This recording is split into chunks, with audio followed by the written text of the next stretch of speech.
Hey, everybody, good to see you. That's nice. Very nice. Thank you. Warm enough for you? We do have some water in the back if you yeah. Just, you're young and cute, right?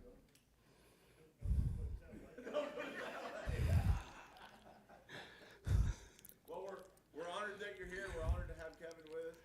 I have a special connection with Kevin. He was my third daughter's, what do they call it? Representative when she was inducted to National Yeah. Honor Society Yeah. because he was her favorite professor. And she was one of my favorite students. I had her for probably 4 or 5 classes. Oh, wow, no wonder. Yeah. Couldn't get rid of her. Well, very good. Well, anyway, he's done a great job. I've learned a lot. Been very interested so far. So, there should be more people here learning about what America's supposed to be instead of what people, some of the recent elections. But God's in control. It'll be okay, right? Amen. Well, let's pray. Father, thank you for tonight. We just bless your holy name. Thank you for Kevin and the opportunity to come and learn about our country and our history. And Father, just pray that everything that we do glorifies our Lord and Savior Jesus Christ. In his name we pray. Amen. Amen.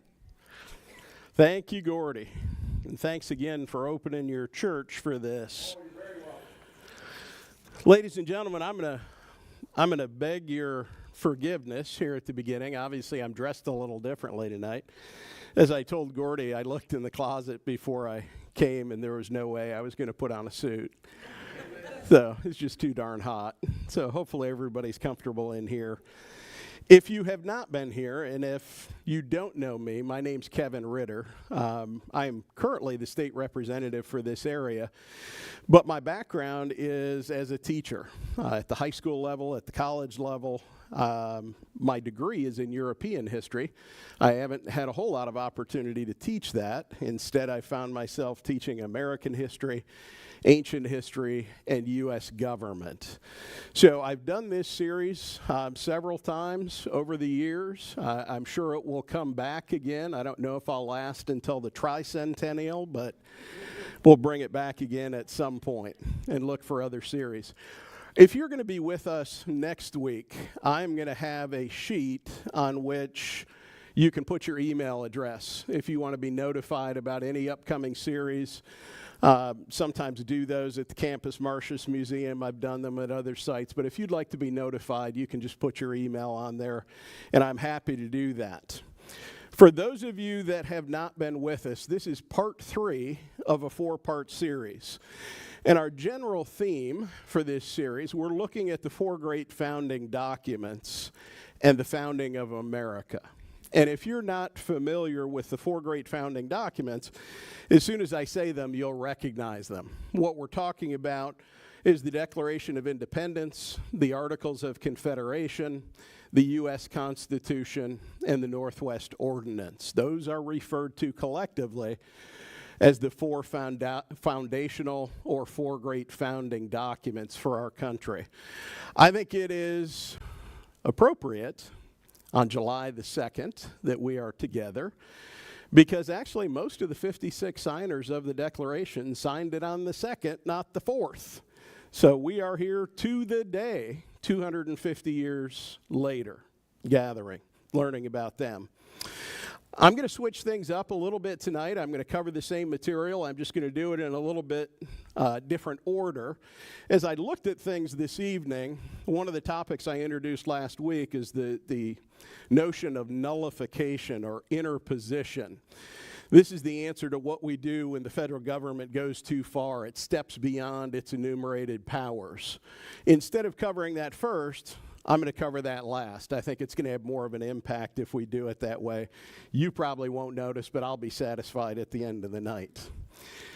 So what I want to start with this evening is the 4th of those 4 great founding documents, the Northwest Ordinance. The Northwest Ordinance and the U.S. Constitution are both signed just a few weeks apart in the year 1787. The Northwest Ordinance is also known as the Freedom Ordinance.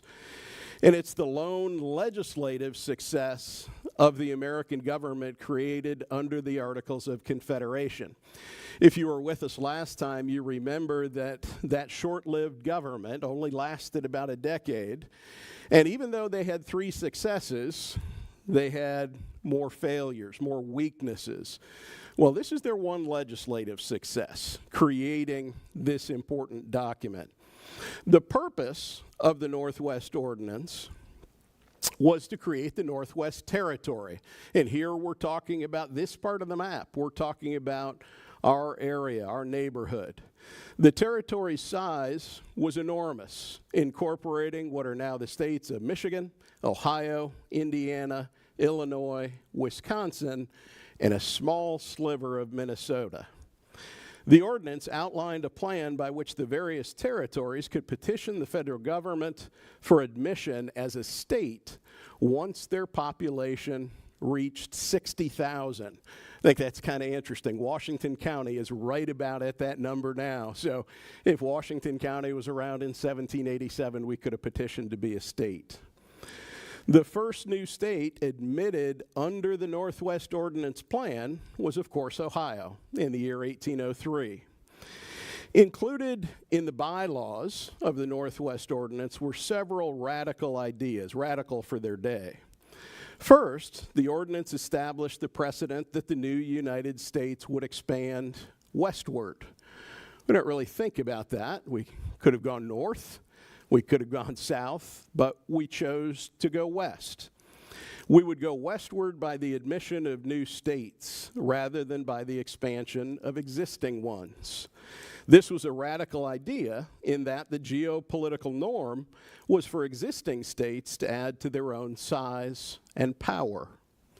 A second radical idea was that these new states, once admitted to the Union, would enjoy all the same rights and privileges as the original 13. So they wouldn't come in with a second-class status, they would come in with the same status as the original 13. The third and most radical idea included was the banning of slavery in the new territories. In making the Northwest Territory free from slavery, the government established the Ohio River as the boundary between the free and the slave states. Again, right in our own backyard. This was part of the so-called gradualist effort by our founders to first contain and then abolish slavery altogether. The prohibition against slavery was included in Article 6 of the ordinance, and it read as follows, quote, "There shall be neither slavery nor involuntary servitude in the territory, otherwise than in the punishment of crimes whereof the party shall have been duly convicted." So you could put prisoners to work, but you couldn't have slavery. The land that comprised the Northwest Territory was originally ceded to the British as part of the Treaty of Paris of 1763. Now that's a Treaty of Paris 20 years before the Treaty of Paris that ended the Revolutionary War. I guess they couldn't think of any new names for these things when they happened. The Treaty of Paris of 1763 ended the French and Indian War, the 7 Years' War, the war to determine which European power would control North America. Now, the United States then claimed this territory after the conclusion of the Revolutionary War. The first proposal to divide this new territory into states was put forward by Thomas Jefferson in 1784. Jefferson wanted to divide the land into 19 states of roughly equal size. He wasn't concerned so much with population, but he wanted them to be equal in size. And we can go back and find some of the names for these states. Jefferson was quite inventive. Jefferson was one of the principal authors of the ordinance, with significant contributions also made by Nathan Dane, Manasseh Cutler. The Cutler name, of course, is important to our area, and the well-known abolitionist Rufus King. In creating the ordinance, it took 3 years to work out the overlapping and conflicting claims to the western lands by the states of Massachusetts, Connecticut, Virginia, and New York. And the reason for those conflicting claims was that when those colonies were formed, we didn't know what was west of the coast. So when they described the boundaries of the new colony at that time, they talked about a northern border, a southern border, and of course the coast was the eastern border, but they didn't describe a western border. So we had lands here in Ohio that originally belonged to the state of Connecticut. Virginia, in the minds of the people, went all the way to the Pacific Ocean. Again, there really was no western border to the state. So all that had to be sorted out.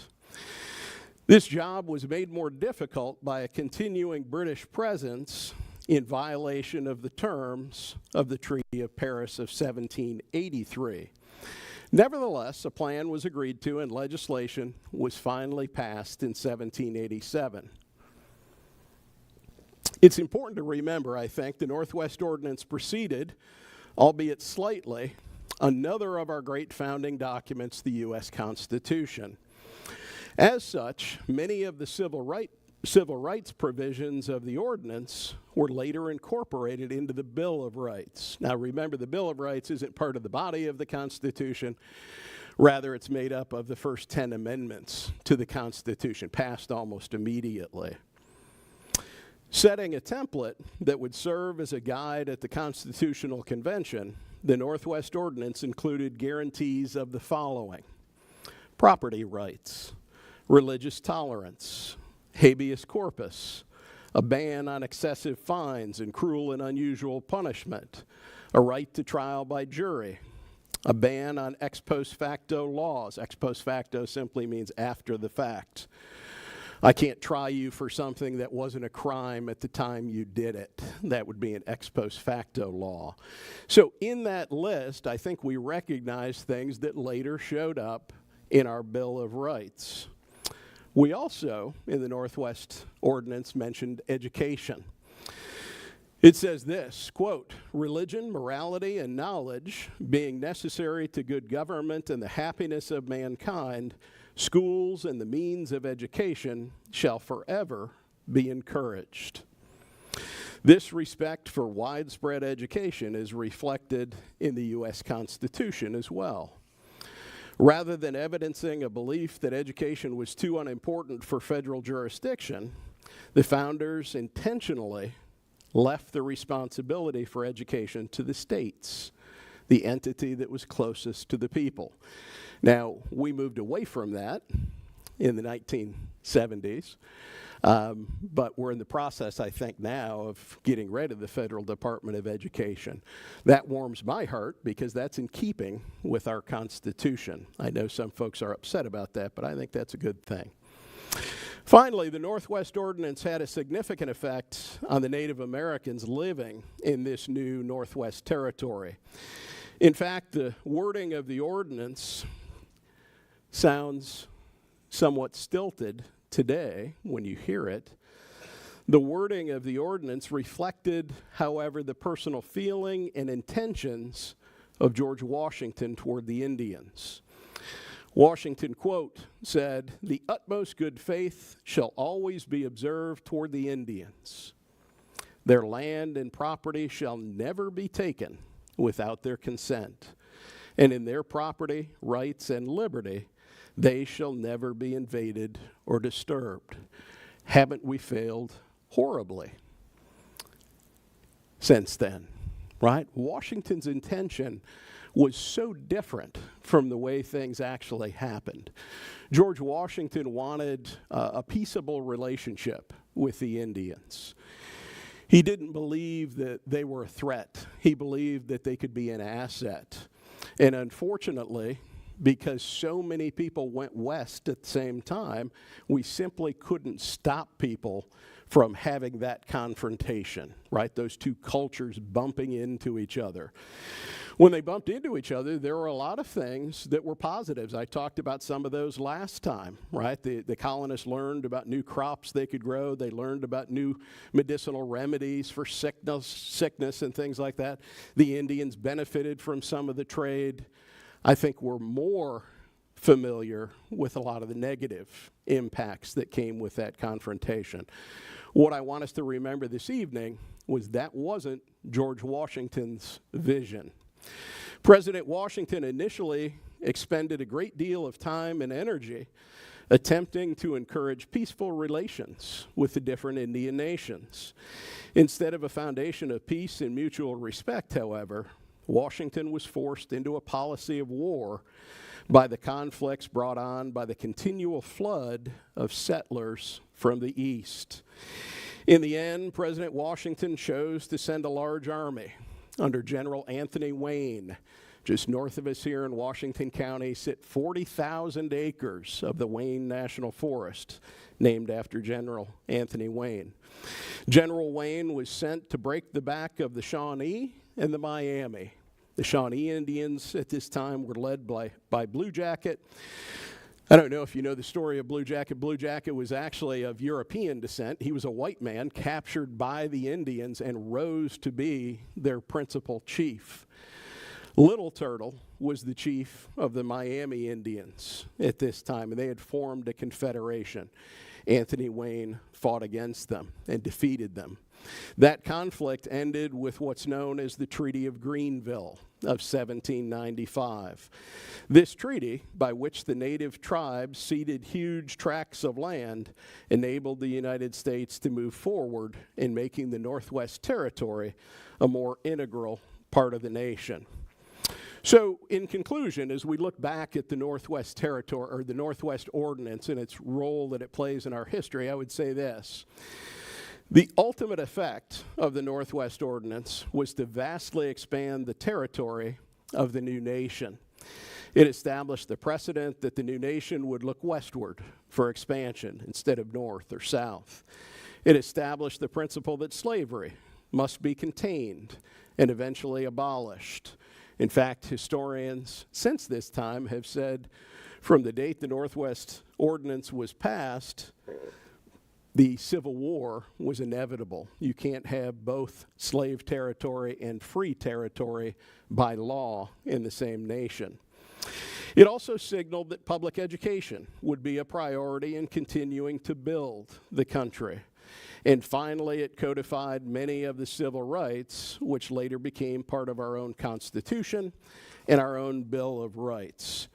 So, the Northwest Ordinance is going to be absolutely essential for the growth of the country. What I want to switch to now is what's called the Federalist Era, the first three presidencies. George Washington served 2 terms. John Adams served 1 term. And I gave you a little bit of a preview of this last time. And what I told you was I particularly enjoy this subject because many of the trappings that we associate with the White House or the presidency today had to be invented. And I'll talk about those. But things like term limits, the speech that the president makes to Congress once a year, right? All of these notions are new at this time. The fledgling United States gained a second lease on life with the creation of the Constitution in 1787. It was apparent by that date that the Articles of Confederation weren't going to work. As we learned earlier, it followed 11 years of inadequate government under the Articles. The period we're going to focus on now, again, is called the Federalist Era, from 1788 to 1800. And it's best characterized as a time of repeated clashes between the developing political parties, the Federalists and the Anti-Federalists. I was doing some reading this morning about this, and I saw something that had never occurred to me before, I'd never run across. The Federalist mindset at this point in time was that they were the legitimate government of the United States. That's how they saw themselves. Men like Washington and Madison, Alexander Hamilton said, we're legitimate. They looked at the Anti-Federalists as being radicals, people that were trying to destroy what they were creating. The Anti-Federalists, by contrast, saw themselves in much the same way that Democrats and Republicans see themselves today. They saw themselves as a party with a set of ideas. They were offering one set of choices to move the nation forward. So very, very different vision from what the Federalists believed to be true about themselves. These two groups contended over the need for a Bill of Rights. That's where they first come into clash. The Anti-Federalists believed it was essential to preserve individual rights and to guard against government tyranny. They said we have to have a Bill of Rights. The Federalists said a Bill of Rights wasn't necessary because of the nature of the Constitution that they created. Think about it from the perspective of James Madison, right? We've called him father of the Constitution. Madison believed that a Bill of Rights wasn't necessary because the document they created, the U.S. Constitution, told the federal government what it was allowed to do. Why would they need additional protections? And then men on the other side, like Patrick Henry and Sam Adams, said, don't forget the nature of man. We are fallen. We have a tendency toward evil. We call that concupiscence. We definitely need a Bill of Rights to ensure that the federal government isn't going to expand too far. So it's this difference in worldview that's really important. Unlike any founding document in the world, the U.S. Constitution tells the government, rather than the people, what it's allowed to do. Again, because this was the case, Federalists said we don't need to further limit government through a Bill of Rights. They saw this limitation as redundant. They believed government would never step beyond those powers enumerated in the Constitution. We can look back today and call them naive. I certainly would. Again, I know some of you heard this 2 weeks ago, but I want to very briefly go through the two nascent parties and what they stood for. I think that's important to understand as we move forward. So let's look first at the Anti-Federalists. Again, the Anti-Federalists are being led by men like Sam Adams and Patrick Henry and Richard Henry Lee. They're, again, sympathetic to what they call the spirit of 76. They believe that the Articles of Confederation, even though we had given up on it at this point, the Articles of Confederation was a good try. With a little tweaking, it probably would have worked, right? They had a warm feeling toward that first system of government. They liked that first system of government protected the sovereignty of the states against centralized power, because their greatest fear was consolidation of power and a centralized authority. They were very suspicious of the motives of those who had called for the Constitutional Convention. So even now, when the Constitutional Convention is over, they still harbor those suspicions. What is Madison up to? What is Hamilton up to? What does Washington really want? The Anti-Federalists are still very suspicious. After his return from France, Thomas Jefferson quickly became leader of this faction, or this party.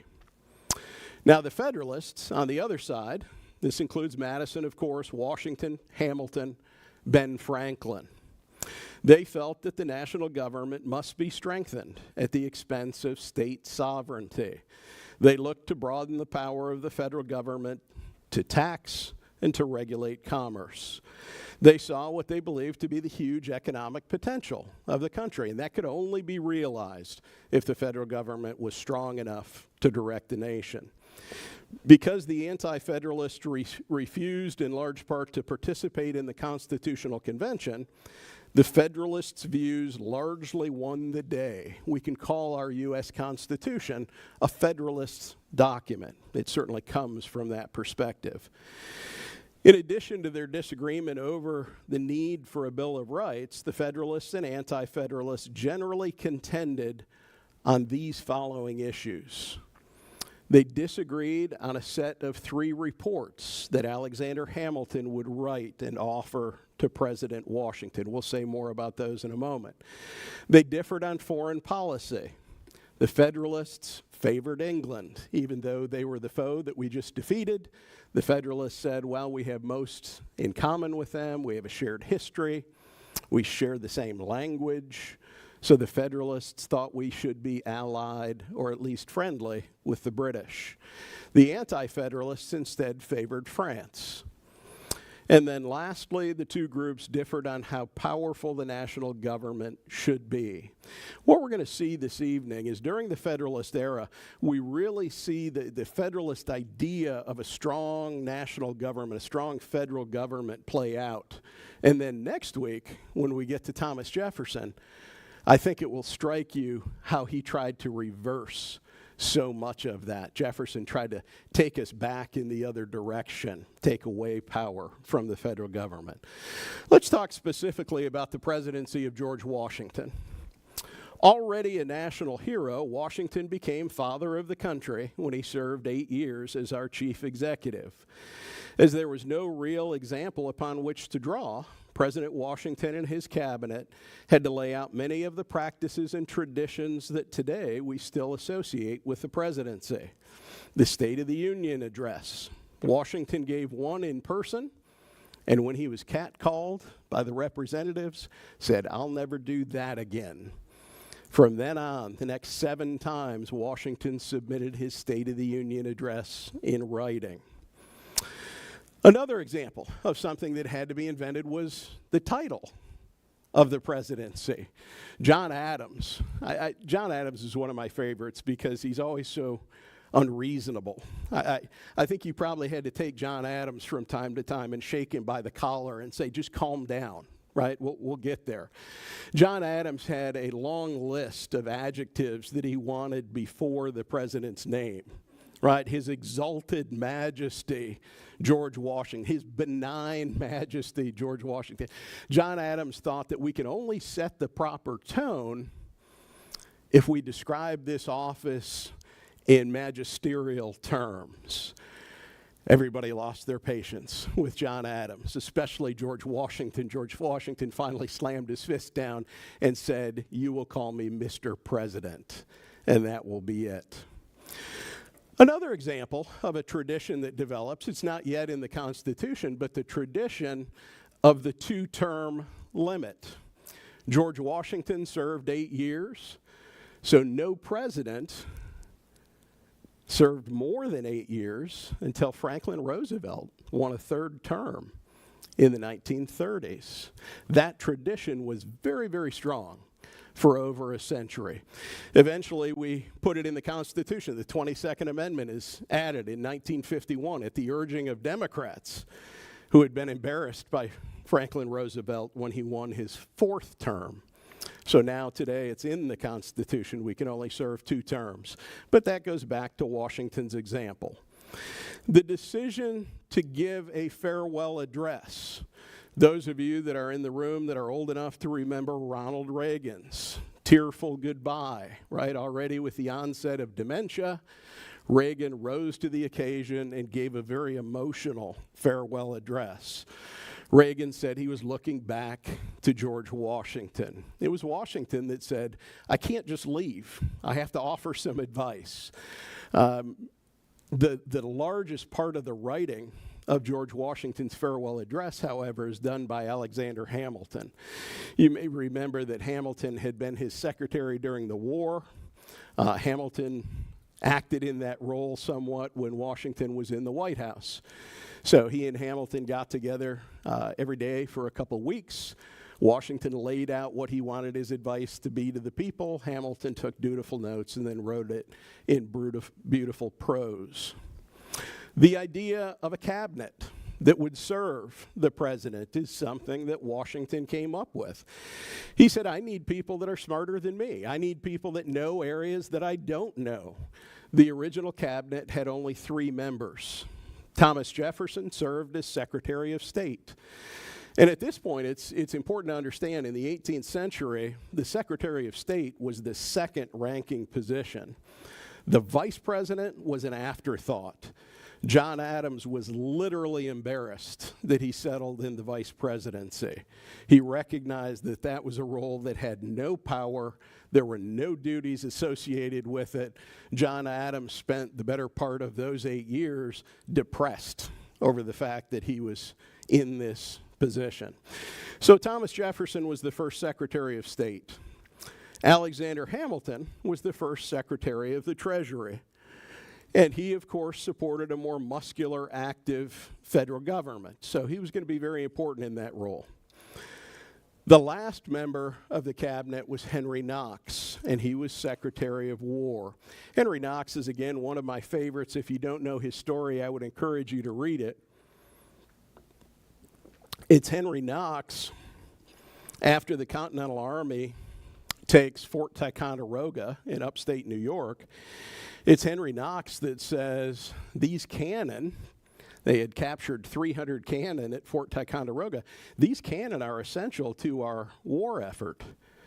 And he decided that he was going to drag those cannon in the spring of the year when snow was still on the ground, no roads. He was going to drag those cannon over 300 miles to Boston so that they could pressure the British out of that important city.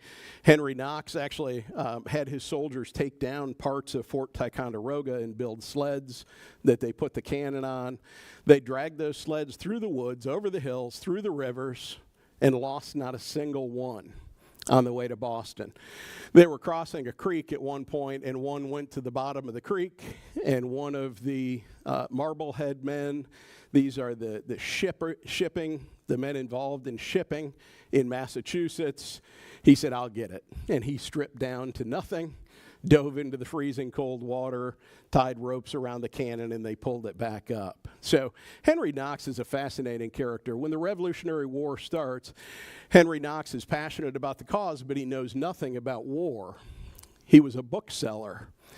So he placed an order for every book on military tactics that he could find in England. And when that order arrived, Henry Knox sat down and taught himself how to be a general. And he was very, very successful and one of Washington's most trusted lieutenants. So we have a three-person cabinet that's going to inform George Washington. One of the most important acts of Congress during President Washington's first term was the creation of the federal court system. We talk about our system as being a three-branch system. Well, until 1789, it was a two-branch system. The courts didn't exist. So it takes Congress to write the Judiciary Act of 1789 and create that court system. The act provided for the appointment of a Chief Justice as well as 5 associate justices. It also created the federal districts and the circuit courts. Now, remember at this time, judges literally rode the circuit, right? They would get on their horse, they would hear cases in Belpre, and then they'd ride to Marietta and hear cases here, and they'd head back to Beverly, and they'd hear cases there. You had a circuit that you rode as a federal judge.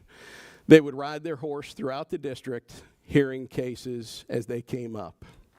The first Chief Justice of the Supreme Court was John Jay of New York. Jay had been one of the writers of the Federalist Papers, along with Madison and Hamilton. John Jay's another one. If you don't know his story, he's one you need to read about. If anybody's interested in John Jay, see me after, because it's PG-13 rated, but I'll share it with you, the most important fact about John Jay. Written as Secretary of the Treasury under Washington were Hamilton's reports, and these were his economic suggestions for the new nation. He was going to report on 3 different things. The first of those was his report on public credit. Where do we stand with our credit? Whom do we owe? How much do we owe? Under what terms do we owe it? That's the first thing he's going to look at. In this report, Hamilton dealt with the nation's debt problem. As a solution, Hamilton proposed the national government should assume the debt of the individual states. So each state had its own debt. Some were far more in debt than others. Some states had worked to pay off most of their debt. But this is going to create a controversy known as assumption. Should the federal government just assume the debts of the states? Hamilton said yes. Not popular with states like Virginia, who had worked hard to pay off most of her debt, Hamilton sought to fund this debt by issuing new national bonds. Also unpopular, as he would make the debt permanent. He felt that this would tie the wealthy to the new national government because they had to support that government if they ever expected to get paid on their investment. Hamilton wasn't terribly concerned about the new federal government assuming large debt because he had a plan to pay down that debt. Hamilton's intent was to pay down the debt through a combination of tariffs or taxes and specifically excise taxes. Excise taxes are a special tax on one particular item. In 1789, Congress imposed the first of the tariffs, 8% on foreign goods. Hamilton sought to raise additional revenue for the federal government in 1791 when he sought and won an excise tax from Congress on whiskey. Excise taxes are always unpopular with the industry that's being targeted. So there is significant pushback from those that are creating whiskey when this excise tax is announced. The second report that Hamilton wrote was the report on a national bank. In this report, Hamilton advocated for the creation of a new national bank modeled on the Bank of England. The idea was that a new national bank could provide easy credit, and that it could get the economy moving. The bank could control the currency and assure that it had value. The creation of the Bank of the United States was opposed by the Anti-Federalists, and especially their leader, Thomas Jefferson. The other group opposed to the creation of the national bank were the state banks that were popping up throughout the colonies. The third report that Hamilton wrote was called the Report on Manufactures. In this report, Hamilton laid out his plan designed to spur an industrial revolution in the new nation. But it largely failed because it was implemented with protective tariffs. Hamilton's idea was that we're going to grow the American economy by making foreign goods so expensive that they have to be produced at home. Well, how do you make those foreign goods expensive? You charge a very high tariff on them when they come into the country. That didn't really work. It did spur some domestic production, but what it really meant was folks that were dependent upon foreign goods, people living in places like Boston, they had to pay exorbitant prices to get things that they really needed. So that one wasn't terribly successful.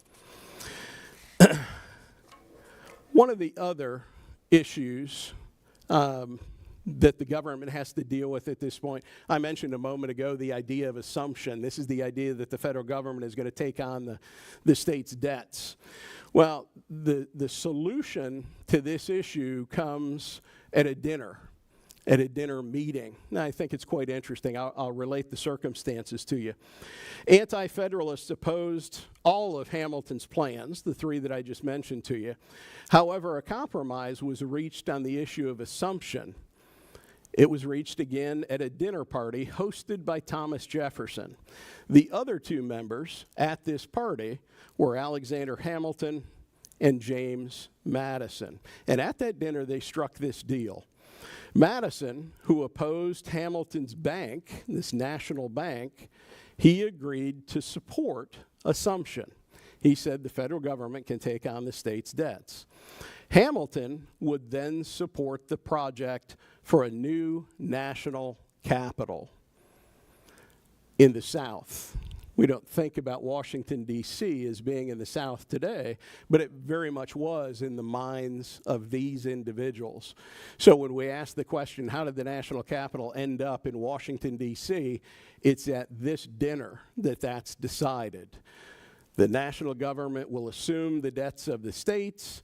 In return, the national capital will be built along the Potomac River between Maryland and Virginia, and each of those states will contribute lands. What I'd like to switch to now are just some of the issues that George Washington had to deal with as president. All presidents have controversies, they have events come up that they have to deal with. Washington was no different. The first of those came in 1794. That was the Whiskey Rebellion. You can probably assume that the Whiskey Rebellion came as a response to the excise tax on whiskey. Western regions, especially Kentucky and western Pennsylvania, rebelled against Hamilton's excise tax in these regions. Rebels saw this as a similar situation faced by the colonies on the eve of the Revolutionary War. So those in the whiskey industry were pointing at George Washington and saying, "You're no different from George III. You're a tyrant the way that he was a tyrant. You're forcing taxes on us the way he forced taxes on us." It had to be quite strange for George Washington to hear that. Tax imposed without their consent by a far-off government was immoral. That was the argument that was made. President Washington, the only president ever to lead an army as president, raised that army and personally put down this short-lived insurrection. George Washington, as an older gentleman, still fit in his uniform. He still had his horse. He got that horse and his sword out. He rode at the head of the army and put down the whiskey rebellion. Anti-Federalists looked at that and they said, this is true tyranny. The second issue that Washington had to deal with was the issue of a national army and navy. Federalists and anti-Federalists disagreed about the need for a standing army to defend not only against the Indian threat, but also to protect American shipping. General Arthur Sinclair and General Mad Anthony Wayne led small American armies against Native Americans in the Ohio Territory in the 1790s, culminating again with the Treaty of Greenville, largely ending the threat to settlers.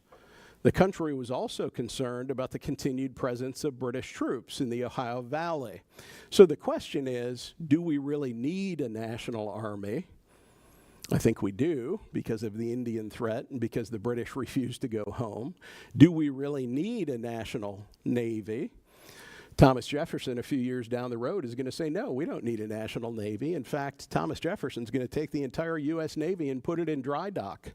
Not a single boat was in the U.S. Navy for a short period of time under Thomas Jefferson. So there's going to be a lot of disagreement about what the armed forces should look like. A third issue that George Washington had to deal with was the outbreak of the French Revolution, which came in 1789. The French Revolution and the argument over neutrality led to a deep divide in our country. Federalists opposed involvement. Anti-Federalists supported the revolutionaries. Their case for involvement was hurt by the presence of a gentleman by the name of Citizen Genet. Citizen Genet was a French emissary devoted to whipping up support amongst the American people. Citizen Genet worked for one of the revolutionary governments in France, and he was sent to the United States to ensure that the United States would support the French. Citizen Genet would go from town to town and speak about the French cause. He was greeted and supported by anti-Federalists. Remember, they like the French. They support the French Revolution. He's chased out of those same towns by supporters of George Washington, by Federalists. Citizen Genet is a very controversial character during Washington's term. In 1793, shortly after the outbreak of war between France and England, Washington did issue a neutrality proclamation. Anti-Federalists said this was cowardly after the French allied with the U.S. in the American Revolution. They said, France helped us in the Revolution, why aren't we helping them now? Washington, ever concerned about his own personal legacy, believed that the overthrow of the monarchy in France relieved him of any debt of honor that he owed to the French. Washington looked at the revolutionary government and he said, we owe them nothing. It was the king in France that supported our American Revolution. We don't need to support these revolutionaries. Emboldened by the U.S. flirting with France, the British harassed American shipping and pursued a policy of impressment along the East Coast. Impressment is the British would board American ships and almost making a mockery of the practice. They would line up the American soldiers, and they would say, you and you, and they would pretend to be identifying men who had at one point served the British.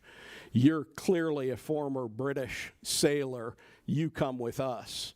And what the British would do is they would take a certain percentage of American sailors from those American ships and put them in the British Navy. This is impressment. Obviously, this is a crime on the high seas. George Washington saw it that way, but it was a very common practice for the British to do that, just as a way to harass the Americans. Recognizing that we couldn't risk war with Great Britain, President Washington sent John Jay to England to sign a formal peace treaty. Remember, John Jay is head of the Supreme Court. What later became known as Jay's Treaty was signed in 1795. It was viewed by many in the United States as an appeasement to British bullying. So it was incredibly unpopular. It kept us out of war, but it was not liked at home. The treaty was especially unpopular with the anti-Federalists and in the southern part of the country. Because the treaty was so unpopular, John Jay said he could travel from one end of the country to the other by the light of the fires of himself being burned in effigy. One of the most positive outcomes, however, of Jay's treaty, in addition to the fact that it kept us out of war, was that it scared the Spanish into signing their own treaty. This was known as Pinckney's Treaty, and that also comes in 1795. Worried that the Americans might ally with the English against them, the Spanish granted the Americans free navigation on the Mississippi. That had been a Spanish-controlled river. They granted the Americans what were called warehouse rights in New Orleans, so we could put our goods in New Orleans and trade from there. And the Spanish also granted us a large disputed territory in West Florida. So the United States continues to grow both in terms of power and territory. Now, the similarities and differences between the American and French revolutions have long been an area of contention amongst historians.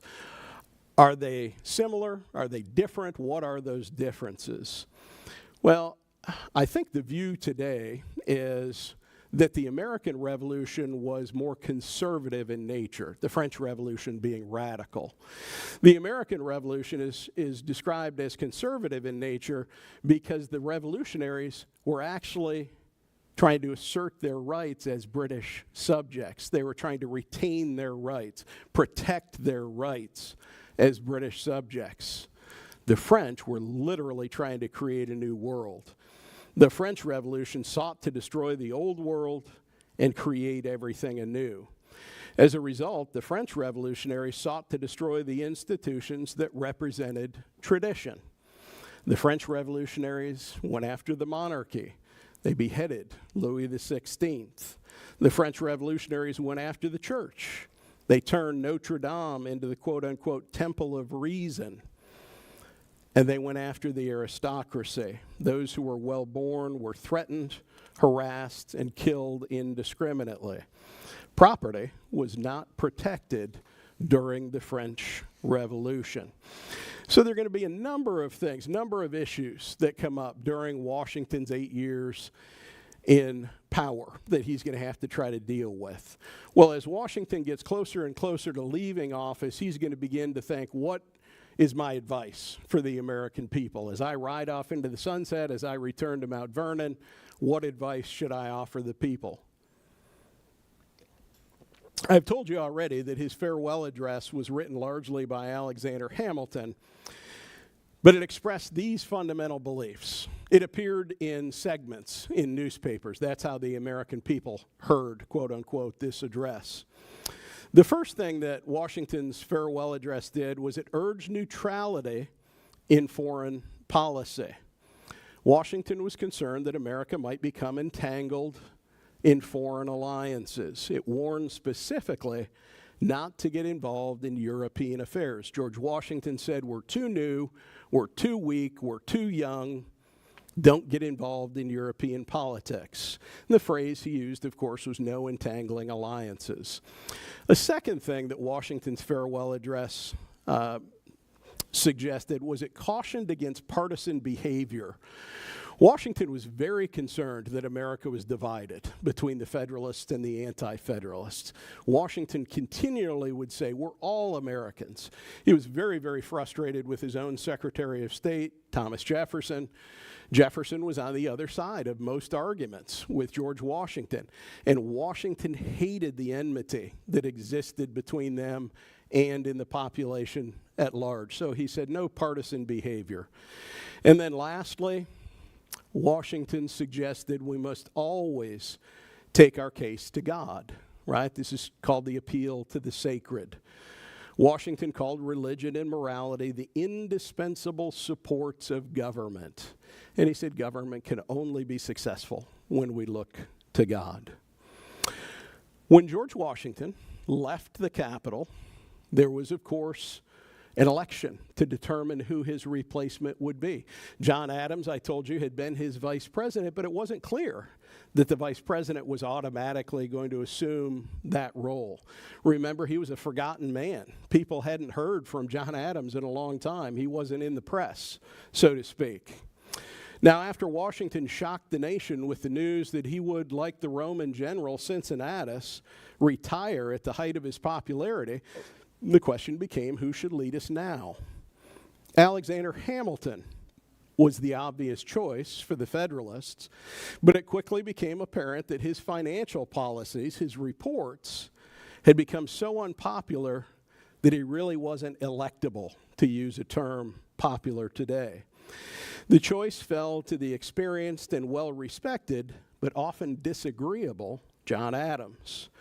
Pitted against John Adams was the anti-Federalist standard bearer, Thomas Jefferson. So those two would run against each other. In the end, Adams won a very close race, 71 to 68. We're talking about the Electoral College vote. As the second highest vote getter, Thomas Jefferson became John Adams' vice president. So you have two individuals on opposite sides of the political spectrum that are supposed to be working together. I don't know if that was a loophole that they didn't think about during the Constitutional Convention, but we find it very funny today. Adams can best be characterized, I think, by the well-known description that he was respected but not liked by the American people. He would go on to serve the nation well in the eyes of most historians.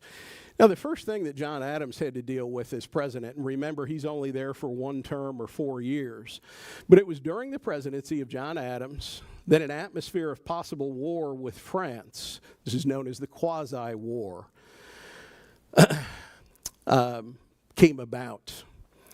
Hamilton sought to tie the anti-Federalists to France and the French Revolution. So Alexander Hamilton didn't get to run for the presidency, but he's still very active. He's still commenting on what's going on.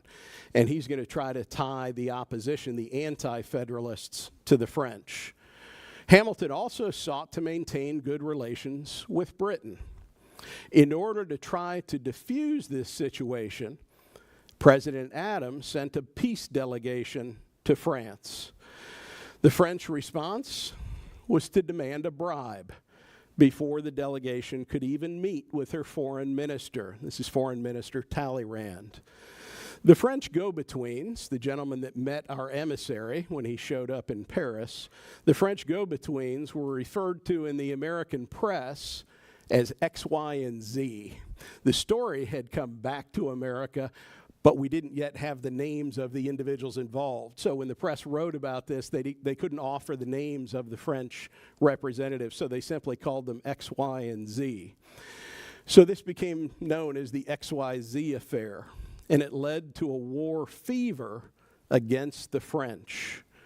Charles Cotesworth Pinckney told the French that America would spend millions for defense, but not 1 cent for tribute. He was one of the American ambassadors that went over to try to settle this situation. He said, we're not going to pay a bribe. The event spelled the end of a possible long-term alliance with the French. So as we look back, We wonder why we have a special relationship with the British. In large part, we can point to this incident, the XYZ affair. Ironically, the XYZ affair also reduced the chances of a possible second term for President John Adams. Placing patriotism before party, Adams, who was at the height of his popularity because of this possible war with the French, went against the wishes of the people. The people wanted war with France. And John Adams stood against the people for peace. And it cost him a second term as president. Now, one of the other things that is going to come up in the short 4 years that John Adams is president is how do we deal with the foreigners that are living here in the United States? And typically, or specifically, how do we deal with the French that are here? We just talked about a gentleman by the name of Citizen Genet who's trying to whip up revolutionary fervor. He's speaking against George Washington. He's trying to get Americans to rebel against their government. Well, Congress passed in 1798 legislation meant to deal with the foreigners that were living here in the United States, and again, specifically the French. This legislation is known as the Alien and Sedition Acts. These clearly unconstitutional acts were born of the war fever I've just described, and President Adams' desire to protect the young nation while it found its footing. The Alien Acts said that the president could arrest a foreign national without charge if he deemed him to be a threat. These acts, ironically, were never used. They were on the books, but no president ever availed himself of the Alien Acts. The Sedition Acts were a different story. The Sedition Acts protected from criticism both the president as well as the government of the United States. Let me say that again. The Sedition Acts protect the president and the government of the United States. Who are they leaving out? Who are they not protecting? The vice president, Thomas Jefferson, because he's allied with the French. We don't care if he's attacked, right? We're only going to protect President Adams and the government of the United States. The Sedition Acts were used a number of times by Adams. Most famously, they were used against a sitting congressman. A guy by the name of Matthew Lyon was sent to jail for criticizing President Adams. Lyons got the last laugh because he won re-election from his jail cell. Now, again, these unconstitutional acts were refuted by Thomas Jefferson and James Madison. An interesting thing happened about this time. James Madison had written in the Federalist Papers that the American system is only going to work if there are two equal forces constantly working against each other. Remember, at the time of the Constitutional Convention, Madison is a Federalist. And he's making that argument. He does it so successfully, we call him Father of the Constitution. By 1798, Madison's view was that the Federalists had become too powerful, that they were winning the argument, and Madison switched sides. He became an anti-Federalist. He joined his best friend, Thomas Jefferson, and led the anti-Federalist movement. So the response to the Alien and Sedition Acts is made by Madison and Jefferson. And they do this in two documents called the Kentucky and Virginia Resolutions. Written by Jefferson and Madison, the Virginia and Kentucky Resolutions reasserted states' rights and outlined the constitutional theory of nullification, something we'll finish with here in just a moment. Jefferson wrote his part of this anonymously because, remember, he's the sitting vice president. So he's writing against John Adams while he's in office. Jefferson and Madison argued that nullification was the rightful remedy to a federal government that was acting unconstitutionally. In effect, Jefferson and Madison were saying that the states, because they created the federal government, they should be the final arbiters of what's constitutional. Today, we look to the Supreme Court. Jefferson and Madison said, don't look to the Supreme Court. It's part of the federal government. They have a vested interest. They're on one side. Jefferson and Madison said, it's up to the states to determine what is constitutional. They are the final arbiters. The Federalists, of course, fought back against this states' rights interpretation of the Constitution when Supreme Court Chief Justice John Marshall outlined the legal precedent of judicial review in the famous case Marbury versus Madison. I'm not going to go down that rabbit hole, but John Marshall is very important in our early history. We bring the Federalist era to a close in 1800. After 12 years of Federalist domination, the anti-Federalists won both the presidency as well as a number of seats in the House and the Senate in the 1800 election. Some historians call this a larger revolution than that revolution fought against the British. So that's what I want to finish with tonight, is this idea put forward by Madison and Jefferson. I offered up to you last time that this is the answer to what do we do when the federal government goes too far. That's a question we've been asking a lot in the last decade. When the Bush administration passed the Patriot Act, many citizens had legitimate concerns about civil liberties. When the same administration passed something called No Child Left Behind, critics debated whether the federal government had created a one-size-fits-all law that had pushed the boundaries of federal power. When the Obama administration passed the Affordable Care Act, people asked whether the federal government can mandate private citizens purchase a product, insurance. Regardless of our position on the political spectrum, all of us have a vested interest in being able to answer the question, what do we do when the federal government goes too far? Whether it's the Trump government, the Biden government, the Obama government, the Bush government, right? Any government can go beyond its enumerated powers. Well, I just introduced the Alien and Sedition Acts, so you understand what Madison and Jefferson had to say. But let's talk about another aspect of nullification, and that's what's known as the compact theory of government. Jefferson and Madison, in their Kentucky and Virginia resolves, outlined what's known as the compact theory of government. This theory rests upon what is known as the compact theory. And I think the example that I may have given you the first night was, this is like joining a country club, right? You join freely. The argument is you can also leave freely. That's the argument that Madison and Jefferson are making. The Federalists, on the other side, would say, no, you can't, right? You've given something up. In deciding to join this organization, whatever it is, you've given up your right to quit that same organization. The compact theory, the theory of Jefferson and Madison, was based upon the writings of John Locke and David Hume. And the compact theory of government reminds us that the states created the federal government, not the other way around. Therefore, Locke and Hume said it is right and proper for these states to determine when the federal government has overstepped its bounds. The alternative would be a system like the one currently in use, in which the Supreme Court of the United States, itself a part of the federal government, is asked to impartially judge the actions of that same federal government. Jefferson and Madison looked at the Supreme Court and said, why would they ever decide against the federal government? They're part of it. Jefferson and Madison saw a conflict of interest in that sort of system, and that's why they laid out their interpretation of the Constitution 200 years ago. Nullification has sometimes been portrayed negatively by those on one or the other side of this issue.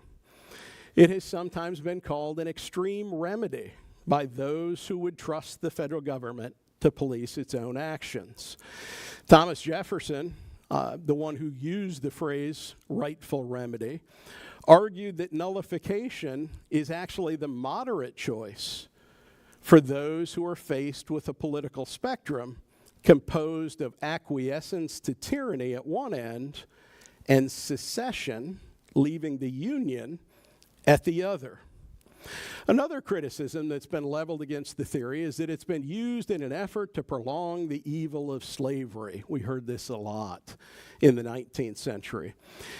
Here the critics directly confuse nullification with secession.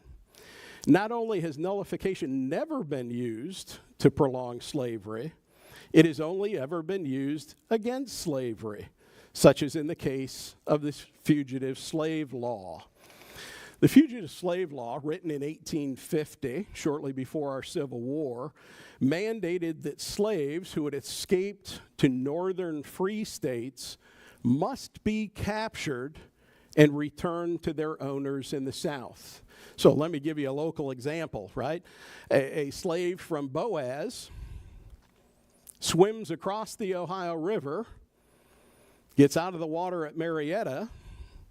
That slave is on free land. That slave should be free and was free until the Fugitive Slave Law passed in 1850. The Fugitive Slave Law made it incumbent upon the sheriff of Marietta or Washington County to hunt down that slave and return that slave to their owner in the state that they came from.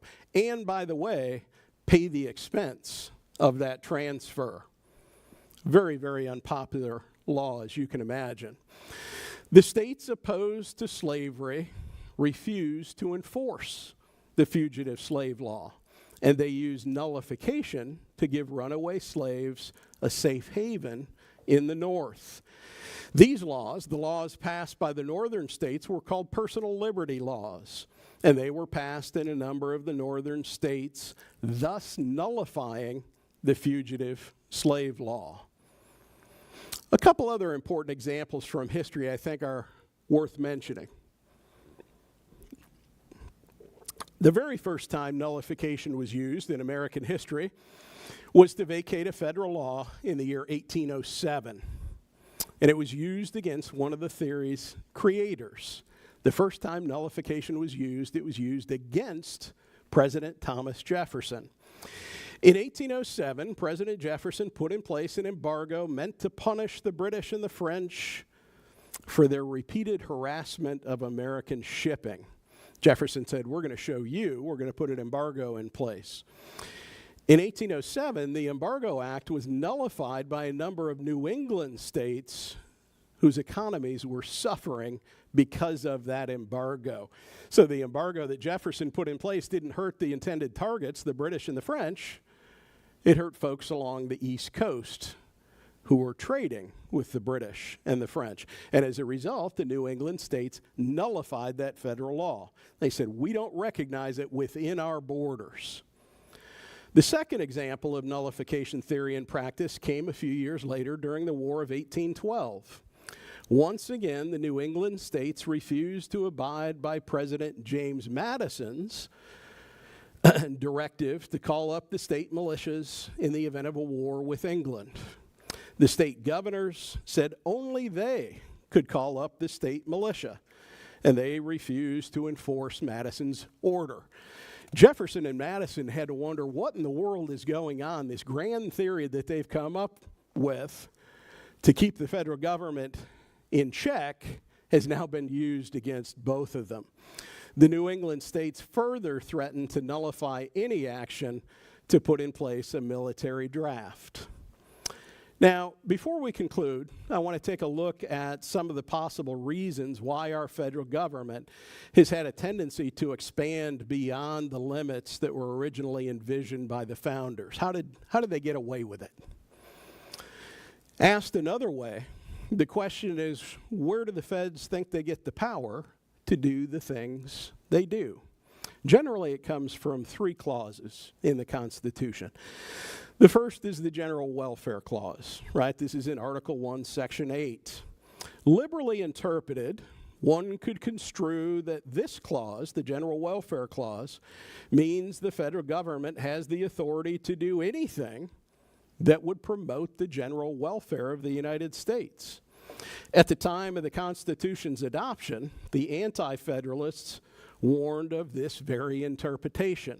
They weren't heeded.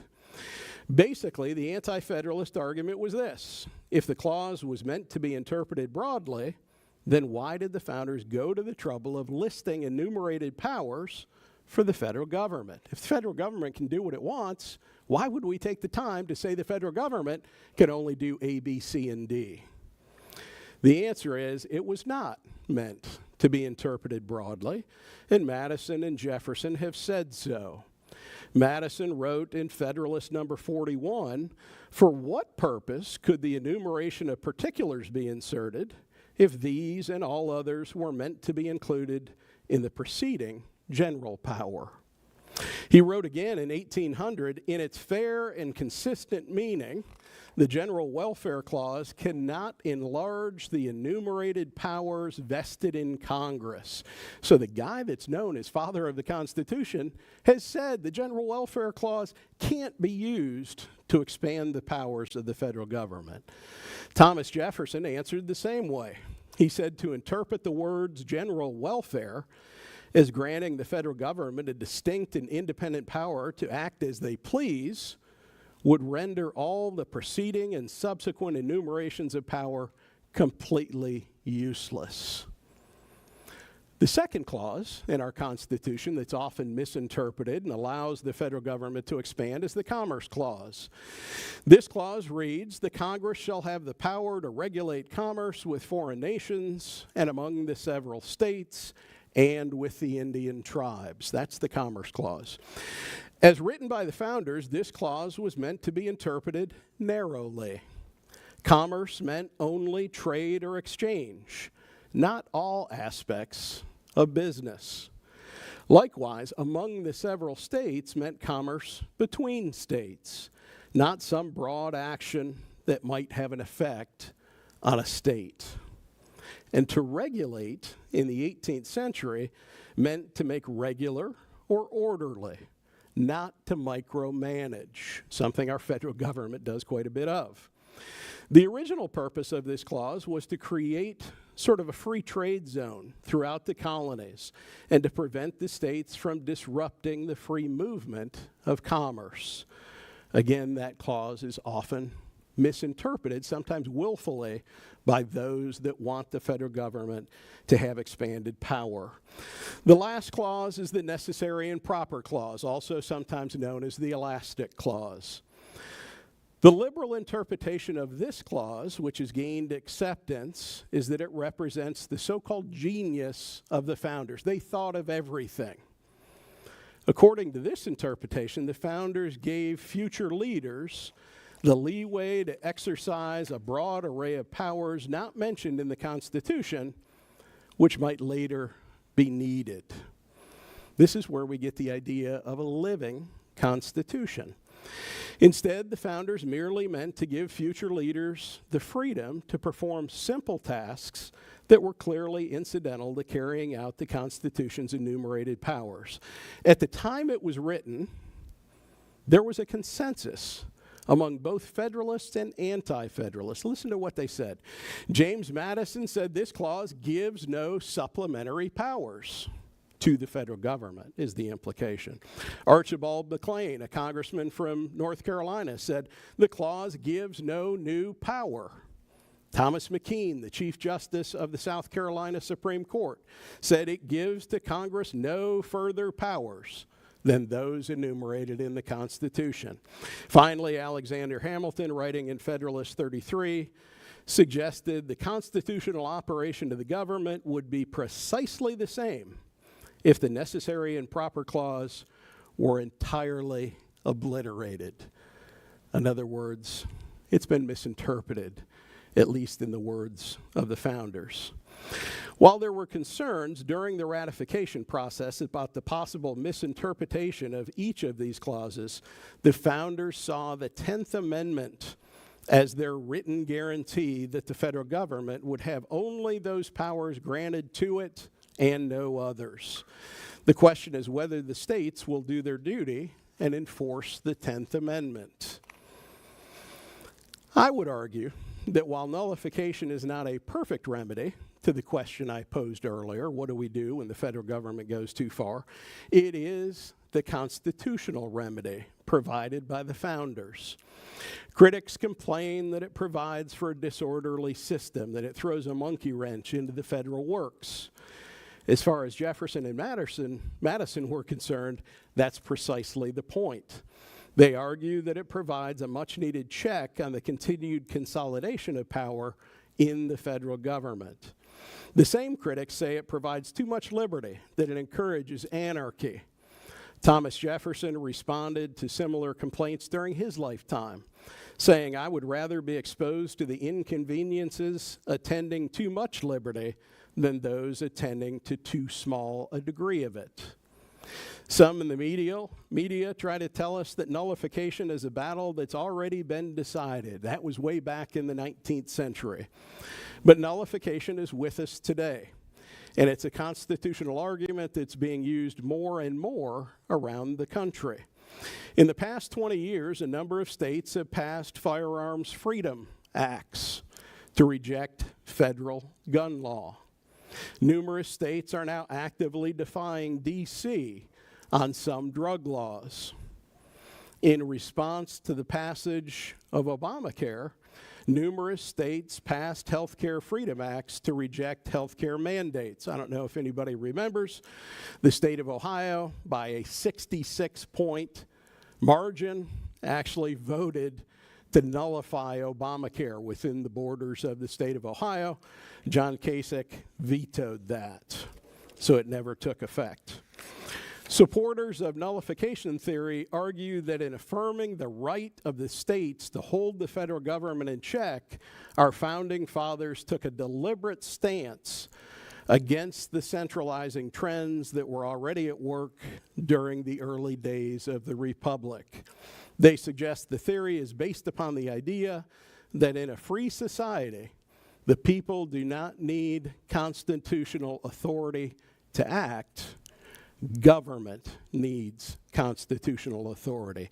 Government only has the power that we give it. Okay, that's enough of me talking. Thank you.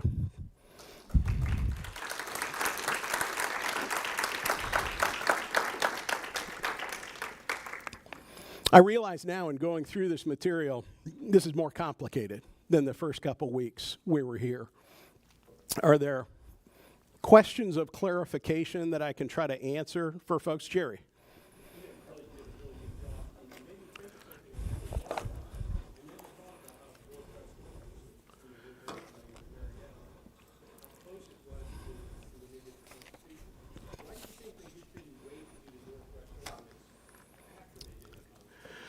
I think that there was concern about whether the Constitution would actually get done, right? Would they be successful? How long would it take? I think they were firmly committed to finishing the Northwest Ordinance, and then we'll hope for the best with this Constitutional Convention that they can actually finish that. Yeah.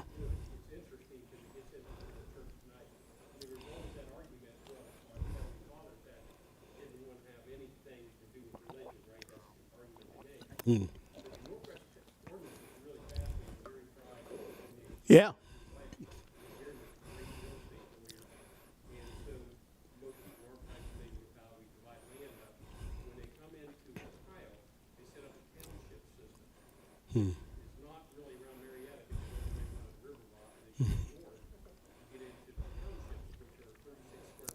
Yeah.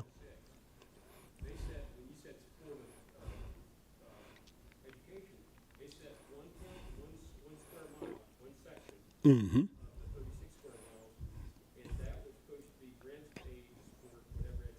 Right. And I forget what section it was. It used to be like 1 and 16. I used to carry them, but they set the other one aside for support of churches in that township. Right. So it's interesting when people say there was no connection. I admit Yeah. he said that they did these two things back to back. So they set one section aside, the rents were ministerial rents. As a matter of fact, in Washington, this area around here, downtown Marietta. Yeah. Yeah. And that existed till really, I mean, during the time of Gary, the young lawyers before they finally quit collecting the ministerial rents because it was just kind of too inconvenient. Yeah. You know, we hear that argument. It makes that argument that the same Yeah, it was largely. We hear that argument a lot, that there shouldn't be any connection between church and state, that in fact there is a separation of church and state. That notion comes from a private letter that Thomas Jefferson wrote in response to a question from the congregants of what's called the Danbury Baptist Church. It was a church in the state of Connecticut. They wrote to him and asked his opinion on how government should inform religion, how religion should inform government. It was Jefferson as a private citizen who said there should be a wall of separation. His opinion was in the distinct minority at the time he wrote that. But if you ask most folks today, they think that's written into the Constitution or into the Declaration or one of the other founding documents. That's the private opinion of one man, the wall of separation. Was he in office? I believe it was after he finished his time in office. Yeah. Yeah. What else? What else? Yeah.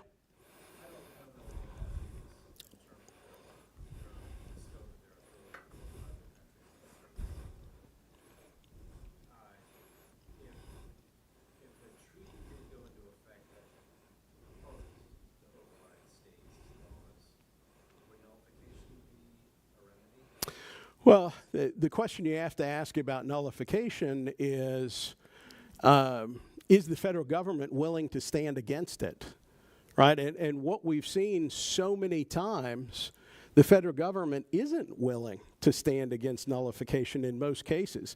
Before marijuana was so accepted, the state of California passed liberal marijuana laws. So in effect, they said to the federal government, what you say is illegal doesn't matter in the state of California.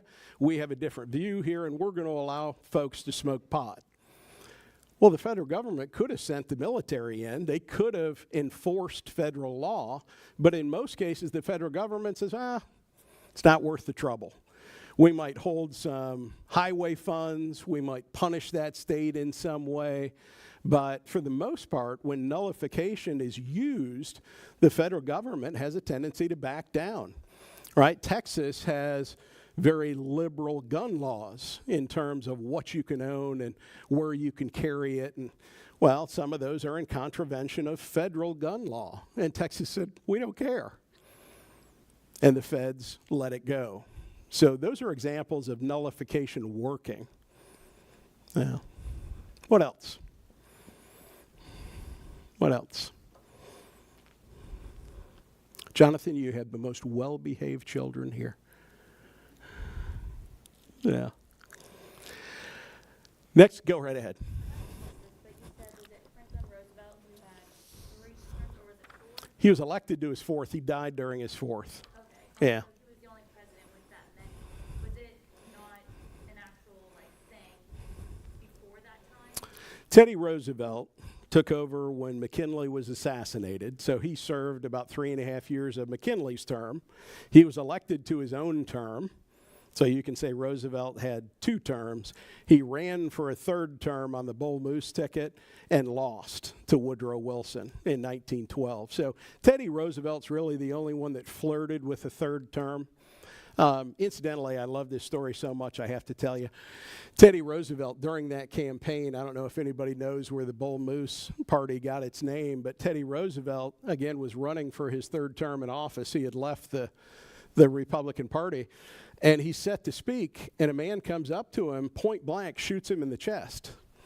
Well, Teddy Roosevelt had his speech, about 30 pages, folded over in his breast pocket, and that bullet went through the speech. It slowed the bullet down, but it still went 3 inches into his chest. Teddy Roosevelt got up, dusted himself off, and said, it's going to take more than that to stop a bull moose. And he gave his speech, blood pouring down the front of his outfit. That was Teddy Roosevelt, right? Yeah. Anything else about this stuff before I tell you what we're doing for our last time together? Anything else about this stuff? Yeah. You had said that the 4th term of Franklin Roosevelt was stopped because the Democrats were embarrassed. What did you do? Well, he died during his fourth term, but they were so embarrassed by the fact that he had run for a fourth term. He was clearly infirmed. I think everybody knows Roosevelt was in a wheelchair to begin with, so there were questions about his health to begin with, and now he's clearly a very ill man when he's elected to the fourth term. Roosevelt makes the case that we can't change the horse in the middle of the river. We're in the middle of World War II. You have to pick me to get us through the end of the war. I don't know if we really had to pick him, but that was his argument. The Democrats, that didn't play well with the American people, and the Democrats were worried about how that was going to affect them in the upcoming election. So they pushed a constitutional amendment to limit presidents to just 2 terms. So that's where we are today. Yeah. Anything else? Yes? Did no other president before that desire to run this rather than Teddy Roosevelt? I mean, some of them that served 2 terms maybe thought about a third, but didn't. Yeah, I think there were probably thoughts about it, but nobody seriously pursued it until Teddy Roosevelt did. And he came back after some years in private life. Roosevelt had been out for 4 years when he came back and ran in 1912. So, and he had changed parties. Yeah. Any last thought? Okay. One more time together. What we're going to talk about next time is the response to the Federalist Era. Hopefully what you got from this evening was the Federalist Era was a period of innovation and creation. We literally had to create the presidency. What does it look like? What are the traditions? We had to set the foundation, the groundwork for the nation. There were threats to that. Citizen Genet trying to stir up trouble here in the United States. That scared General Washington. Incidentally, Citizen Genet overstayed his welcome. His government back in France was overthrown, and he couldn't go home, or he would be guillotined. George Washington, magnanimous man that he was, offered to allow him to stay in the United States. That's what kind of person George Washington was. But the Federalist Era has almost an air of royalty to it. If you look at just the coaches that Washington and Adams rode in, they look like what you'd see the King of England or the Queen of England riding in. There was pomp and circumstance. Dinners with the president look like royal dinners during the Federalist Era. When Thomas Jefferson comes in, he gets rid of all of that intentionally. And Thomas Jefferson fires the entire staff at the executive mansion. He has one person living in the mansion with him. They hang their laundry in the east room of the White House. I mean, it's literally 2 dudes living together in the White House. Jefferson answers the door himself when people come to the White House. That's how different the atmosphere is going to be. Jefferson represents the common man. So even though Thomas Jefferson is a very refined man, he knows how to act in aristocratic company, even he's going to be condemned as vulgar because of the people that follow him, the people that support him. Andrew Jackson is going to be supported by the same crowd a few years later. But what I hope you get out of next week is how radical the change is between the Federalist Era and the Jeffersonian era. And that's really going to set us with a choice for the rest of American history. What do we want to look like? Do we want American government to look like the Washington government or the Jefferson government? And different parts of our country often want different things. The South has always been far more comfortable with the Jeffersonian approach, a small government approach. The North, the East have tended toward more of a federalist approach in how they want to view our government. So, with all that said, we'll be here 7 o'clock next week, same time. Hopefully it's much, much cooler. I can't promise I'll get back into a suit, but we'll have fun the last time. We'll talk about Jefferson, and then we're going to finish up hopefully with something fun on the language of the early republic. We developed our own vernacular, and that's kind of cool. So we'll see you next time. Yep.